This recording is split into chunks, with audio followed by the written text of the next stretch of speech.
Hola, bienvenidos a nuestro canal. Para nuestra iglesia es una bendición que pueda acompañarnos y escuchar lo que Dios tiene para su vida.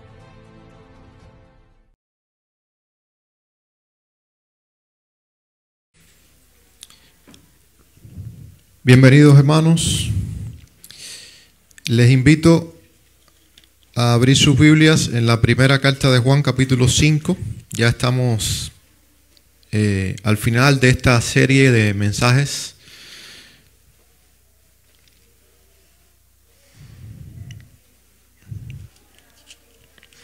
Si el Señor lo permite, el próximo domingo debemos estar terminando con la carta. Primera de Juan 5, vamos a leer desde los versículos 6 al 12. Primera de Juan 5, 6 al 12. Dice así: Este es Jesucristo, que vino mediante agua y sangre, no mediante agua solamente, sino mediante agua y sangre. Y el Espíritu es el que da testimonio, porque el Espíritu es la verdad. Porque tres son los que dan testimonio en el cielo: el Padre, el Verbo y el Espíritu Santo, y estos tres son uno. Y tres son los que dan testimonio en la tierra: el Espíritu, el agua y la sangre, y estos tres concuerdan. Si recibimos el testimonio de los hombres, mayor es el testimonio de Dios, porque este es el testimonio con que Dios ha testificado acerca de su Hijo. El que cree en el Hijo de Dios tiene el testimonio en sí mismo. El que no cree a Dios le ha hecho mentiroso, porque no ha creído en el testimonio que Dios ha dado acerca de su Hijo. Y este es el testimonio, que Dios nos ha dado vida eterna, y esta vida está en su Hijo. El que tiene al Hijo tiene la vida. El que no tiene al Hijo de Dios no tiene la vida.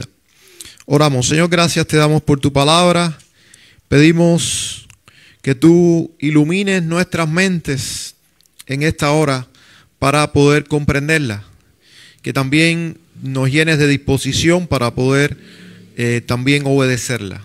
Que el Espíritu Santo que la inspiró sea quien nos guíe con su sabiduría para su comprensión, para también amarla, Señor, cada vez más. Esta tu palabra, mensaje de vida para nosotros, y que también podamos compartirla con los demás que no la conocen.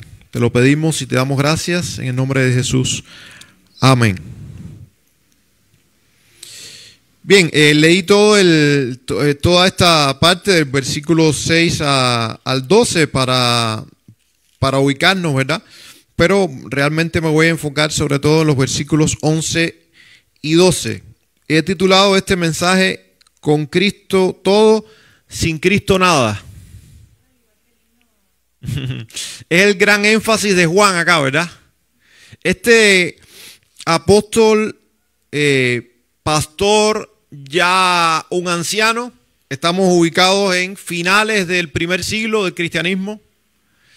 Ya para esta fecha, de los 12 apóstoles, solamente estaba vivo Juan. Todos los demás ya habían entregado sus vidas por el Señor. A todos les había costado su vida precisamente ser cristianos, predicar el Evangelio. Dios quiso que Juan llegara a una edad más adulta, más anciana, y todavía lo vemos aquí, por supuesto, siendo usado por Dios, escribiendo, incluso aconsejando, alertando a la iglesia. Ese es el trabajo de los pastores, ese es el trabajo de los maestros: cuidar de la iglesia, aconsejarles, exhortarles ante los peligros. Y Juan, como alguien que ha alcanzado una sabiduría, una madurez, si nos damos cuenta, su énfasis siempre va a girar en torno a los aspectos más importantes, lo que es medular en la vida. Y lo que es medular en la vida del creyente. Por eso termina esta porción, sobre todo con los versículos 11 y 12, y dice el versículo 11, el que tiene al Hijo tiene la vida, el que no tiene al Hijo de Dios no tiene la vida. Recordemos también la teología de Juan y el estilo de Juan, que otras veces he dicho que para Juan no había términos medios, ¿verdad? Y aquí otra vez él es muy enfático. El que tiene al Hijo tiene la vida, el que no tiene al Hijo no tiene la vida. No hay términos medios. Desde el versículo 6, Juan recuerda a la iglesia que Dios mismo ha dado un testimonio firme sobre quién es Jesús. Recordemos que una de las temáticas principales de esta carta es defender a Jesús en todo su esplendor. Porque habían ataques ya para esta fecha, finales del primer siglo del cristianismo, ataques a la integridad del Hijo de Dios. Esos ataques iban a veces a su humanidad, a veces iban a su deidad, y al final terminaban siendo ataques a Dios mismo, al Evangelio, confundían a la gente y terminaban desvirtuando el Evangelio verdadero, el Evangelio de Cristo. Ahora, dice Juan habla allí de testimonio, y es un término que él va a repetir una y otra vez, es muy enfático en esos versículos del 6 al 12.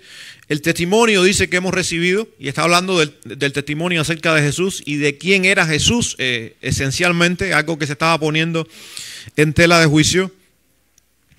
Y él dice en el versículo 6, este es Jesucristo que vino mediante agua y mediante sangre.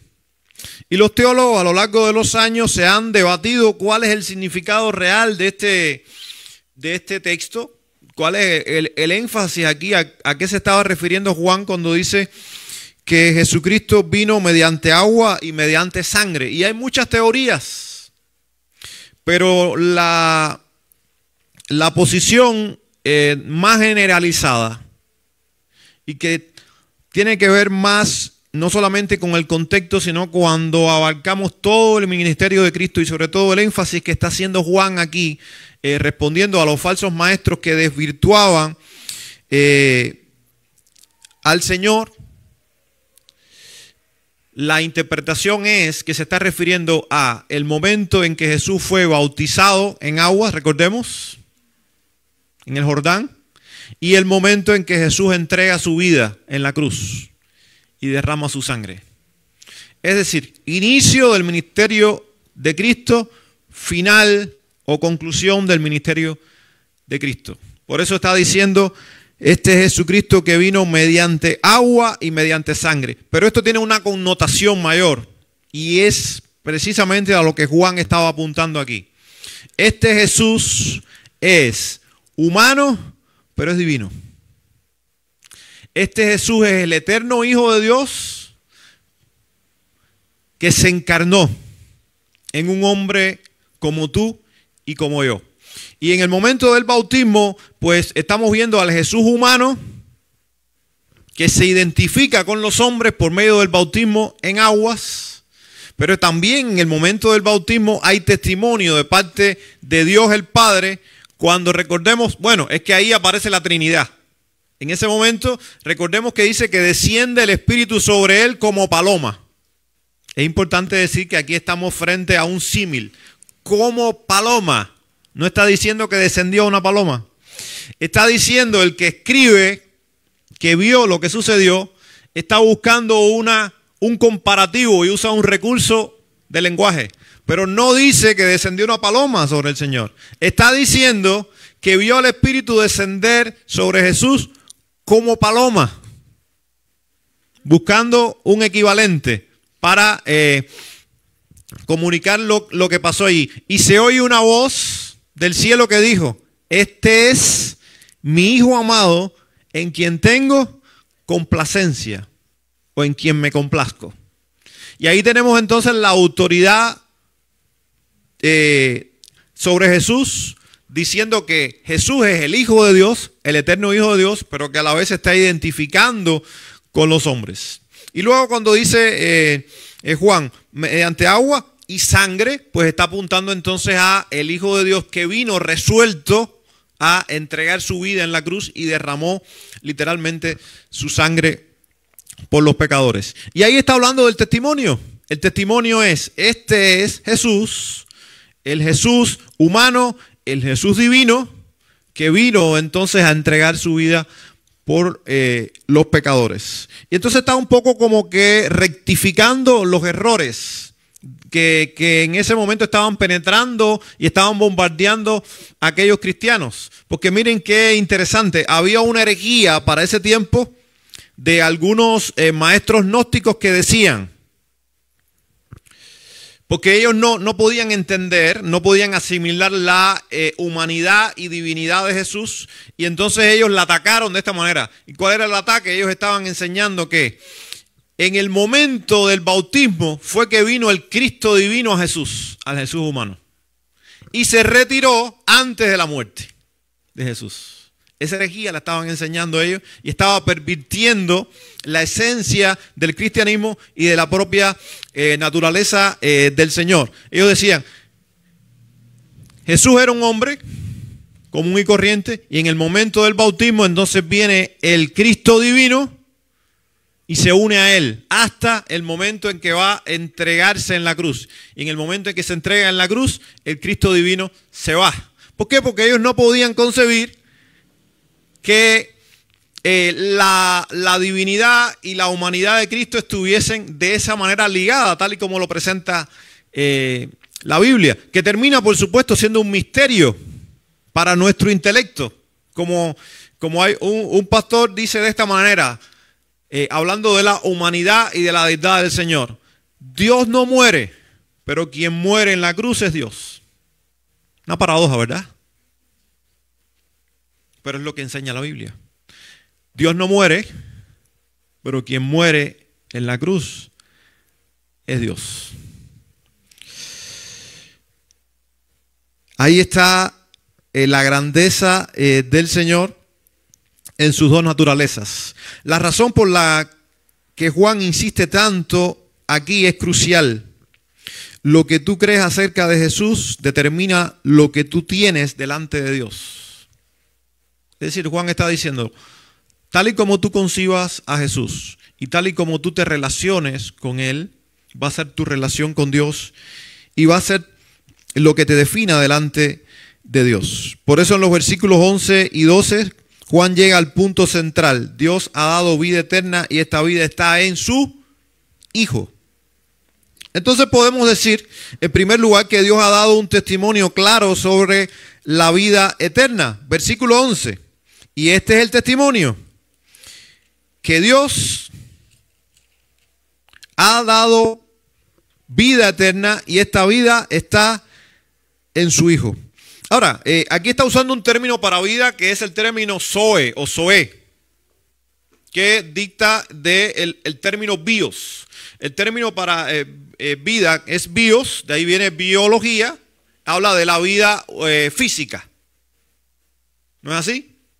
Sin embargo, zoe apunta más a la vida espiritual, la vida que trasciende al cuerpo. Y es el término que está usando Juan aquí. Él no está hablando de la vida física, aunque forma parte de, pero está hablando más que la vida física, la vida espiritual. Para Juan, y no solamente para Juan, sino para los autores del Nuevo Testamento y en la teología del Nuevo Testamento, vida eterna no solamente es que alguien ha creído en Cristo, ha puesto su fe en el Señor y va a vivir por la eternidad. Es decir, no es que solamente que su vida va a terminar, no va a terminar cuando muera físicamente. Sí, eso es vida eterna, pero vida eterna en la Biblia es mucho más que eso. Vida eterna en la Biblia es tener una relación real con Dios ahora. Fíjense que Juan dice, este es el testimonio que Dios nos ha dado vida eterna. No dice dará vida eterna. Dice nos ha dado vida eterna. Incluso ni siquiera está hablando en tiempo presente. Está hablando en tiempo ¿qué? Pasado. Por lo tanto, no es verdad cuando nosotros decimos, bueno, Dios me ha prometido la vida eterna y yo espero alcanzar la vida eterna. No, eso es una limitación de la doctrina. La doctrina correcta es, el que cree en el Hijo de Dios tiene vida eterna. Y en el momento en que usted creyó en el Hijo de Dios como su Salvador, en Cristo, a partir de ese momento usted está siendo contado como alguien que tiene vida eterna. Va a haber un momento donde usted tiene que desprenderse de su cuerpo físico y a eso lo llamamos muerte. Recordemos que la connotación del término muerte en la Biblia nunca es destrucción. Eso es una concepción filosófica moderna. Nunca muerte en la Biblia significa destrucción. Muerte significa separación. Tanto la física como la espiritual. ¿Qué le dijo el Señor a Adán y Eva cuando estaban en el huerto? Estamos remontándonos al principio de la historia, ¿verdad? Le dijo, aquí tienen todo para comer, son libres, todo es suyo, excepto de aquel árbol, de ese fruto, del árbol del conocimiento del bien y el mal, no pueden comer, porque de cierto les digo que el día que de él comieren, ¿qué va a pasar? Ciertamente morirán. Ahora la pregunta es, ellos, capítulo 3 de Génesis, dice que comieron. La pregunta es, ¿murieron inmediatamente? Sí y no.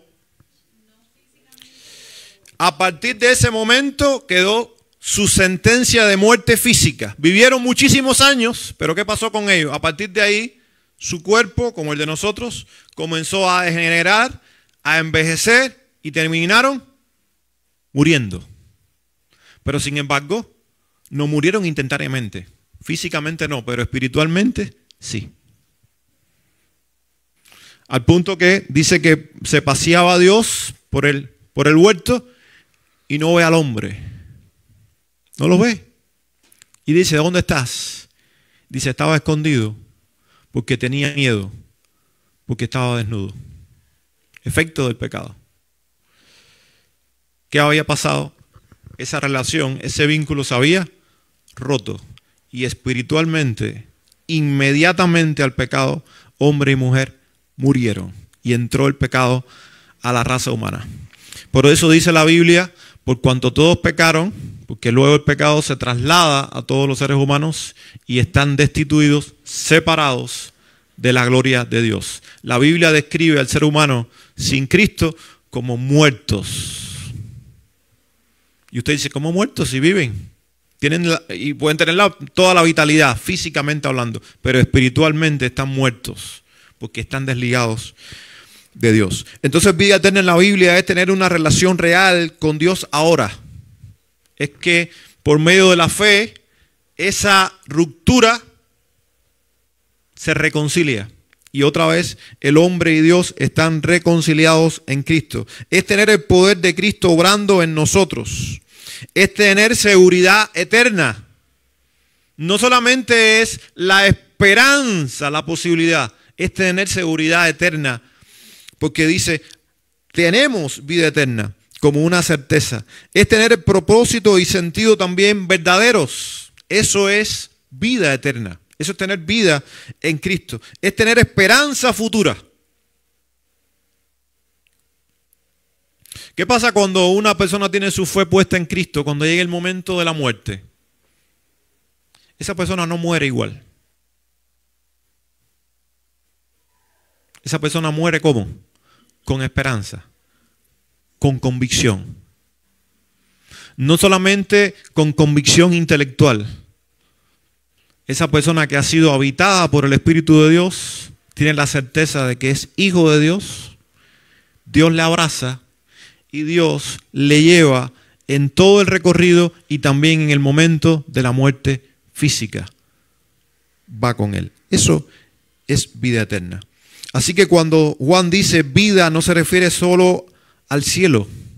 Esa es la consumación de la vida eterna. Se refiere también a la experiencia de vida del creyente aquí y ahora. Se refiere a una vida transformada y a una vida segura desde ahora. ¿Qué dijo el Señor Jesús? Yo he venido para que tengan vida y ¿qué? Y para que la tengan en abundancia. ¿Estaba apuntando al cielo? Sí, a la consumación, sí, pero estaba apuntando también al aquí y a la hora. Y aun cuando nuestro cuerpo siga envejeciendo y todavía nosotros seguimos enfrentando el sufrimiento, las dolencias, el hecho de que hemos sido habitados por el Espíritu de Dios y hemos sido unidos a Dios otra vez por medio de Cristo, eso significa que tenemos una vida que nos está siendo transferida desde el punto de vista espiritual, que no solamente nos da esperanza, sino nos da sentido para la vida aquí y ahora. La vida eterna es un regalo, no un mérito. Dice, nos ha dado. Y eso es muy importante que nosotros lo recordemos, y cuando compartimos el evangelio con otras personas, la vida eterna no se compra, no se gana, no se merece. No importa si fuiste moral, si eres religioso o buena persona, nada de eso compra la vida eterna. Tampoco importa cuán mal estuvo tu pasado. Dios ofrece vida eterna por gracia, no por historial. Veía unas declaraciones del presidente Bukele hace unos días hablando de esos asesinos que están allí en la cárcel, el SECOC se llama, de alta seguridad. Y él hablaba de una persona que en su momento hicieron como un experimento, una persona con múltiples crímenes, dijo que se había arrepentido y demás, y lo soltaron, y en los días que lo soltaron mató a 2 personas más, porque están viciados a matar. Ahora, él dice, yo entiendo que una persona realmente puede arrepentirse, pero la idea de él es, yo no sé, porque yo no puedo ver el corazón. Dice, sin embargo, no cierro la puerta a que Dios los pueda perdonar. Porque es Dios, es su justicia. Pero entiendo que por seguridad para esta nación, esas personas, aunque diga que se han arrepentido, tienen que permanecer ahí de por vida.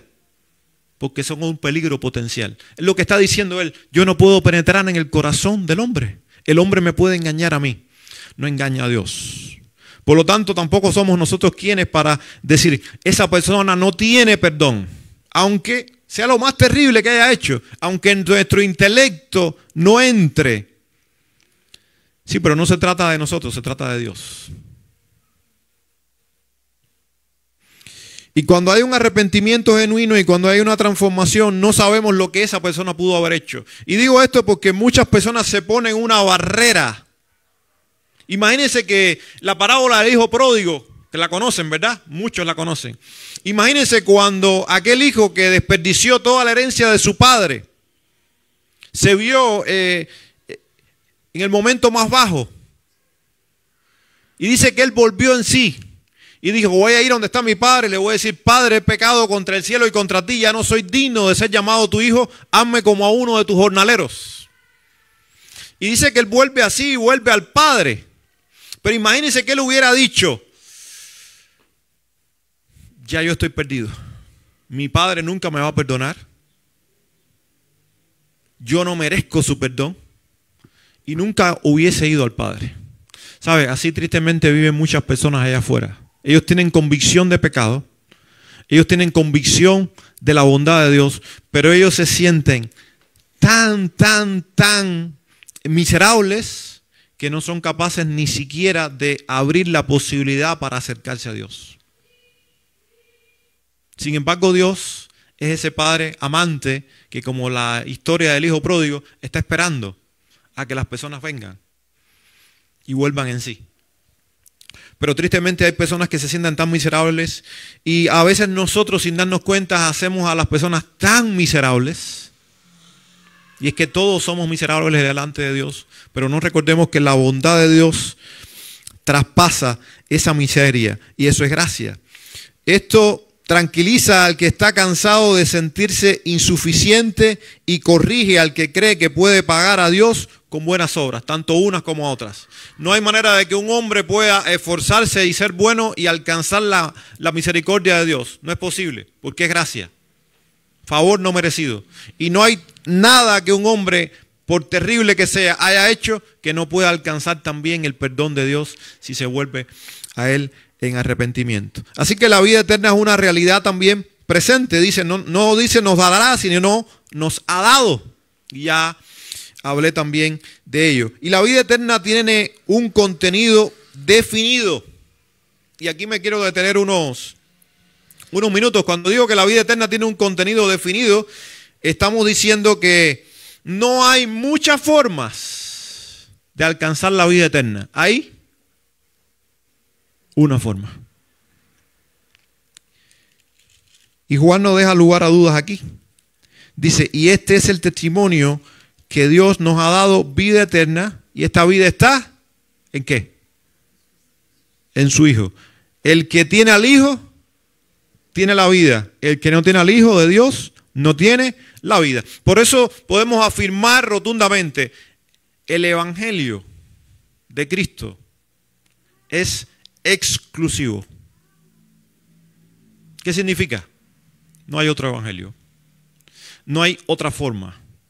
Entonces, estas ideas de que hay un solo Dios, pero que las culturas lo definen de diferentes maneras y que todos de alguna forma pueden relacionarse con Dios y alcanzar salvación, es mentira. Es cierto que hay un solo Dios, pero no es cierto que todas las culturas y la gente adora al mismo Dios. Lo que es cierto es que la gente adora cualquier cosa menos al Dios que se ha revelado en la Biblia. No hay forma de conocer a Dios sino por medio de su palabra y por medio de Cristo. Y no hay forma de alcanzar la vida eterna si no es por medio de Cristo, el único camino que Dios estableció. ¿Qué dijo Cristo de sí mismo? Yo soy el camino, la verdad y la vida. No es un camino más, no es una verdad más, porque eso es inconsistente, ni es una vida más. Él es el camino, Él es la verdad y Él es la vida. Entonces el Evangelio tiene esta doble condición o esta doble connotación. Es exclusivo en ese sentido que acabo de explicar, pero es inclusivo en el hecho de que no es privativo para algunos hombres y para otros no. Todo el que se vuelve a Cristo en arrepentimiento y fe puede alcanzar la vida eterna. No tiene nada que ver ni con raza, ni con linaje, ni con edad, ni con el lugar donde vive, ni el trasfondo del cual procede. Entonces, en un sentido es exclusivo porque es solamente en Cristo, pero es inclusivo porque es para todos. Todos tienen acceso a venir a Dios por medio de Cristo. La vida eterna se encuentra únicamente en el Hijo. Ya leímos el versículo 11. Dice, y esta vida está en su Hijo. La vida está en una persona. No está en una iglesia, no está en hábitos religiosos, está en Cristo. Por eso cuando nosotros prediquemos el Evangelio a las personas, no le prediquemos de una iglesia. No le diga, ven a mi iglesia, predíquele a Cristo. E invítelo a la iglesia, sí.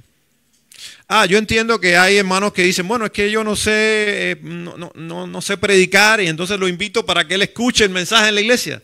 Pero no pierda la oportunidad de hablarle a la persona de Cristo. Con sencillez. No tiene que darle un sermón, no tiene que ser algo excesivamente estructurado, pero háblele de Cristo y que la salvación y la esperanza están en Cristo, en una persona, no es en una iglesia. A veces noto que los cristianos compiten entre sí, entre su iglesia y mi iglesia. Hermano, si una persona se está congregando en otra iglesia y esa persona conoció a Cristo, bueno, usted lo puede invitar un día para que comparta con usted, pero eso no le puede quitar el sueño. Esa persona ya tiene a Cristo. No importa qué iglesia fue, no importa si se congregó un día en esta iglesia, se está congregando ahora en otra iglesia. No es una lucha y una competencia entre iglesias, se trata de que las personas necesitan a Cristo. Y si por supuesto vemos a un familiar, a un amigo que está poniendo su confianza en hacer cosas para agradar a Dios, ahí tenemos que corregirlo, porque no se trata de hacer cosas, se trata de tener una relación con una persona que es Cristo, porque solamente allí puede encontrar la vida eterna, no es en hacer cosas. Juan no deja alternativas. Dios puso la vida en Jesús. No es una religión ni un esfuerzo humano. No todos los caminos llevan a Roma. Aquí no se aplica eso. Ahí decía, todos los caminos llevan a Roma, porque literalmente era así, de ahí viene el refrán. Todos los caminos del imperio, todos terminaban en Roma. De ahí viene el refrán. Pero aquí nos aplica, no todos los caminos llevan a la vida eterna. Solamente el camino de Cristo, solamente Cristo. No todas las religiones hablan del mismo Dios. No basta con decir creo en Dios, la vida está solo en Cristo. Y en nada más. Esto da claridad a las personas confundidas por el relativismo, porque el relativismo nos ha penetrado, es una de las, yo diría, de las infecciones de este siglo y de esta posmodernidad. Todo es relativo. Y ayer hablábamos de eso en el marco del estudio de la Biblia, de acercarnos a la Biblia. Si nosotros dejamos la puerta abierta a que la Biblia es relativa, todo se nos vuelca. No hay relativismo en la Biblia. Si nosotros nos tomamos la píldora de que no existen verdades absolutas, que es lo que proclama el posmodernismo de hoy, estamos perdidos. Eso es inconsecuente con la fe cristiana, es inconsecuente con la palabra de Dios. Dios es absoluto, su verdad es absoluta. Es más, la verdad, para que sea verdad, tiene que ser absoluta. Porque no puede ser verdad hoy y mañana no ser verdad. Es inconsecuente eso a la verdad. De hecho, la desvirtúa. Entonces no es relativismo. No puede entrar ese tipo de pensamiento en nosotros. Jesús no es un camino más, sino el único lugar donde la vida se encuentra. La vida no está cerca de Cristo, ni junto a Cristo, ni mezclada con otras cosas. La vida está en Cristo. Estaba recordando ahora un texto donde Jesús, no recuerdo exactamente ahora, pero tiene una conversación. Y cuando esa persona le dice todo lo que hacía, le dijo, no estás lejos de la vida eterna. Le dijo, estás cerca, pero no estaba en la vida eterna. Nosotros podemos estar a un paso de Cristo, pero estar a un paso de Cristo es estar igual de perdido que si está a 1000 kilómetros de Cristo. Por eso no es Cristo más obras, que son todas las tergiversaciones que han tratado de penetrar a la iglesia a lo largo de los siglos. No es Cristo más rituales, más hacer cosas. No es Cristo más emociones. No es Cristo más soy buena persona. Como ahora escuché, qué tristeza me da. Y no me gusta hablar en público de otras personas, pero para alertarlo lo digo porque son personas que tienen una influencia por el nombre que tienen. Qué tristeza me da la postura del cantante que, mira, escuchamos hoy una canción y la seguimos usando porque tiene una letra extraordinaria, sus primeros discos, que tanto se ha desvirtuado, que está catalogado tristemente como un apóstata de la fe, Jesús Ariano Romero, hay que decirlo. Sus declaraciones son espantosas. Ahora se está proclamando panteísta. Dice que Cristo está en el perro, Cristo está en todo. Todo es Cristo. Eso es panteísmo. Y es muy peligroso. Y la influencia que tiene. Ahora, esto no nos va a llevar al extremo de que lo que escribió, que fueron letras extraordinarias como la que cantamos hoy, ahora vamos a decir, no, la voy a desechar. No, en ese momento él estaba bien orientado, pero qué triste es cuán lejos está ahora. Y lo último que escuché decir de él, o lo escuché a él, diciendo es, yo soy bueno en esencia. Eso va en contra de lo que enseña la Biblia. La Biblia enseña que el hombre es malo por naturaleza. No somos buenos en esencia. En esencia somos malos, inclinados al mal. Cristo es bueno. Cuando el joven rico se acercó a Jesús y le dijo, maestro bueno, ¿qué le dijo Jesús? ¿Por qué me llamas bueno? Bueno hay solamente uno, Dios. Los enemigos de Cristo allí dicen, entonces Jesús no era Dios, porque él dice solamente bueno es Dios. Sí, pero Jesús no estaba diciendo que él no era divino. Jesús lo que estaba diciendo es, si tú me llamas Dios, si tú me llamas bueno, es porque de alguna manera tienes que estar reconociendo en mi deidad, porque hay solamente uno bueno, y es Dios. No existen seres humanos buenos, en esencia no. Y la Biblia habla de la depravación moral del hombre, que es una doctrina fundamental que precisamente es necesaria para que nos lleve a Cristo en arrepentimiento y fe como seres humanos desesperados de salvación. Es Cristo solamente. Esto libera al que vive intentando ganarse algo y confronta al que quiere añadir condiciones humanas al Evangelio. Y ahí están las dos posturas históricamente atentando contra el verdadero Evangelio. Por un lado el legalismo, por otro lado el libertinaje. Uno buscando añadir cosas y esfuerzos humanos para alcanzar la salvación, que solamente se alcanza poniendo la fe en Cristo y en la obra de Cristo, y otros entonces tomando a la ligera la obra de Cristo y diciendo ahora que todo lo que uno hace está bien, que todo lo que se me ocurre está bien, porque Dios es tan bueno que me entiende, y ahí viene entonces la licencia para vivir una vida de pecado y de inmoralidad. Todo acceso a la vida pasa por unión con Cristo. No hay vida eterna si no estamos ligados a Cristo. No solamente para la salvación, sino también para la santificación. ¿Qué dijo el Señor a sus discípulos en Lucas 15? Juan 15. Yo soy la vid, vosotros los pámpanos. Separados de mí, nada pueden hacer. Nada. No hay vida si no estamos ligados a Cristo. Todos pueden tener vida. No puedes tener vida si no estás unido a Cristo por la fe. No importa cuántos logros tengas, sin Cristo estás vacío. Hace un tiempo veía unas entrevistas que hacían a un grupo de personas de diferentes religiones, personas connotadas, personas viviendo una vida consagrada a la religión. Y la pregunta era, ¿crees que vas al cielo? Ninguno estaba seguro. Y uno de ellos dijo, creo que Dios me puede dejar entrar al cielo. Creo. Al cabo, le dijo, ¿cuántos años hace que practica su religión? Eran como 40 años. Dijo, ¿por qué crees que Dios te puede dejar entrar al cielo? Dijo, porque llevo 40 años sirviendo.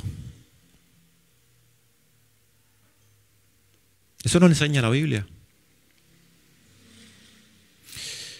Me gusta mucho el método de evangelismo explosivo, que trata con preguntas de diagnóstico.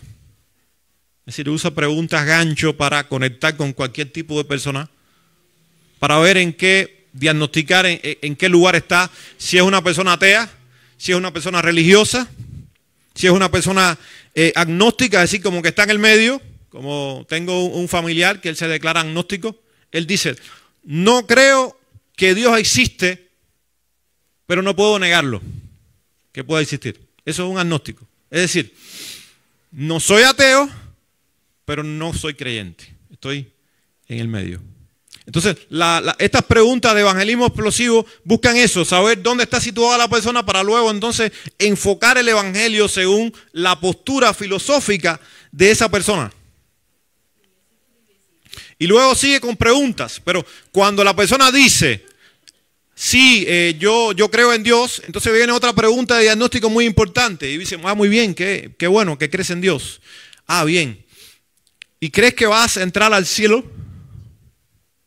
Si mueres hoy, ¿qué te parece si murieras hoy hipotéticamente y Dios te dijera, ¿por qué tengo que dejarte entrar a mi cielo?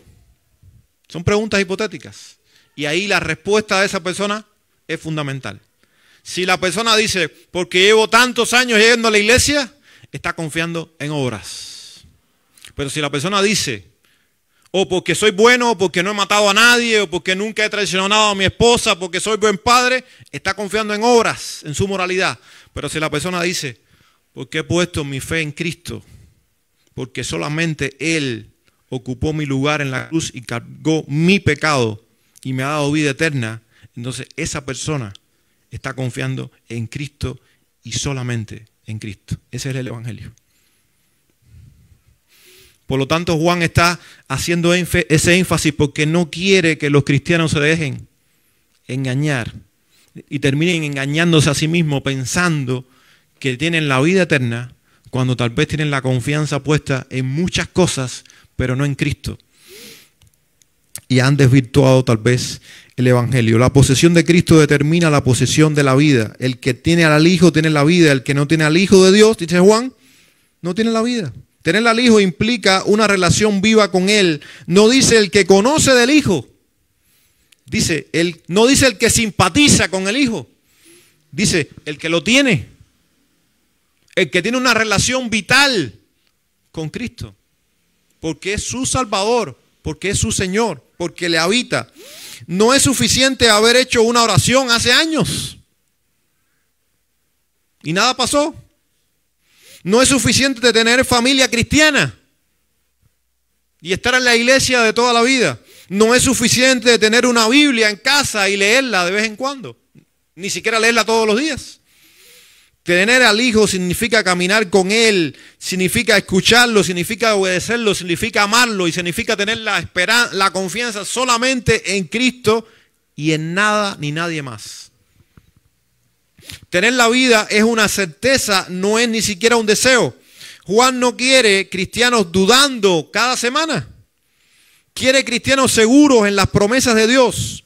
Si tienes al Hijo, no tienes que temer perder la salvación, porque tienes al Hijo. No dependes de tus emociones o de tu desempeño. Si nuestra salvación dependiera de nuestras emociones o nuestro desempeño, el cielo estaría vacío por la eternidad. Tu seguridad está en Cristo, no está en ti. Dios quiere que vivas con paz, no con ansiedad espiritual, como a veces cristianos viven, angustiados, como si Dios estuviese allí para acusarlo. Ya Dios en Cristo te reconcilió consigo mismo y te ha dado vida eterna. Rechazar al Hijo es rechazar la vida. Juan no suaviza las palabras. Él dice, sin Cristo no tienes vida. Puedes tener éxito, puedes tener salud, puedes tener estabilidad, pero sin Cristo estás muerto espiritualmente.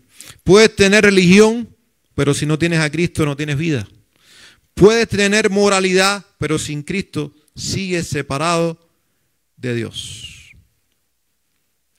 Por lo tanto, hermanos, quiero terminar diciendo lo siguiente. Dios no quiere dejar dudas. La vida eterna está en su Hijo.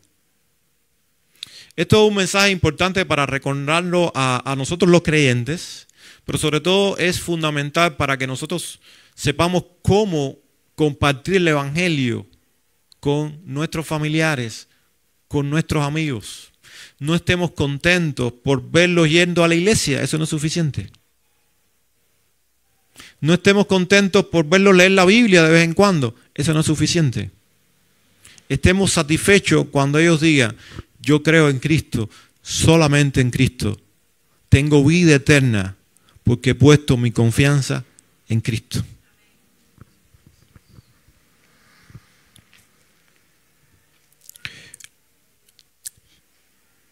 Para que no pongan su confianza en las obras, ni en la religión, ni en sus emociones, ni en sus méritos, solamente en su Hijo. Por eso la pregunta no es, ¿voy a la iglesia? ¿Soy buena persona? ¿Creo en Dios? Esas no son las preguntas correctas.